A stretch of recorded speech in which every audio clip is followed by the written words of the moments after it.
First of all, let me say it's a real pleasure to be here at the Auroville Literature Festival.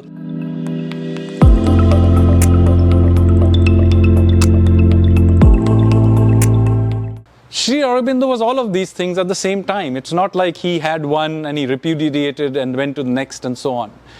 He is really a product of the 19th century, particularly 19th century Bengal, where after centuries of occupation, you were going through this extraordinary flowering of ideas that was happening not just with him, but this was also the idea, this was also the time when you saw, say for example, thinkers like Swami Vivekanand or Lahiri Mahashoy and so on were also flourishing. Later on it was Netaji, and you had scientists and poets like Tagore, and it was just a flourishing of ideas.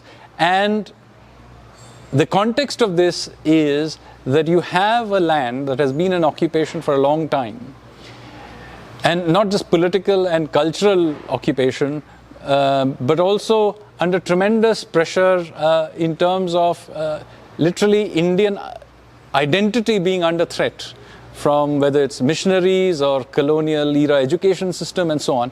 So out of that comes this sort of effort to push back. And this pushback happens at different levels. It happens at the level of the political pushback, and the armed stream of that, of course, Sri Aurobindo himself nurtures.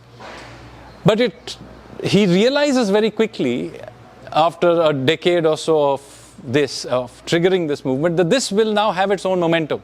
You know, you have new leaders like Tilak, you have leaders like coming in Raj Bihari Bose and so on, who will eventually, the sheer momentum of it will get India political freedom. But he realizes certainly by 1920, that the real battle is the deracination of India's own mind. The problem that many Indians, particularly India's elite, had emptied itself out of Indian ideas and was in fact seeing India from an outsider's perspective. So, and he begins to now dig and try and correct for this deracination. And by the way, remember, he himself had gone through this in his own childhood when his father had sent him away to England, and he had himself rediscovered India. So what he then begins to do is to try and change this lens. And this, I would argue, is simply a continuation of his earlier political efforts.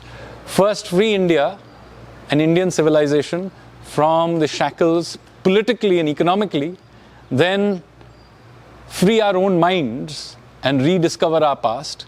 And the final stage, and Auroville is a part of that final stage, is then taking these ideas and saying, this is not just ideas for India. These are universal ideas, we can take them out. So at a time in India today, when we see India to sort of begin to claw back its place in the world order, where its ideas are finding more acceptance worldwide, this idea of Vishwa Guru to the world is being thought about. It's quite extraordinary that there was this man 100 years ago who, before independence, saw that these debates about deracination, this debate of India as a Vishwa Guru, would be something that in the future would be pertinent.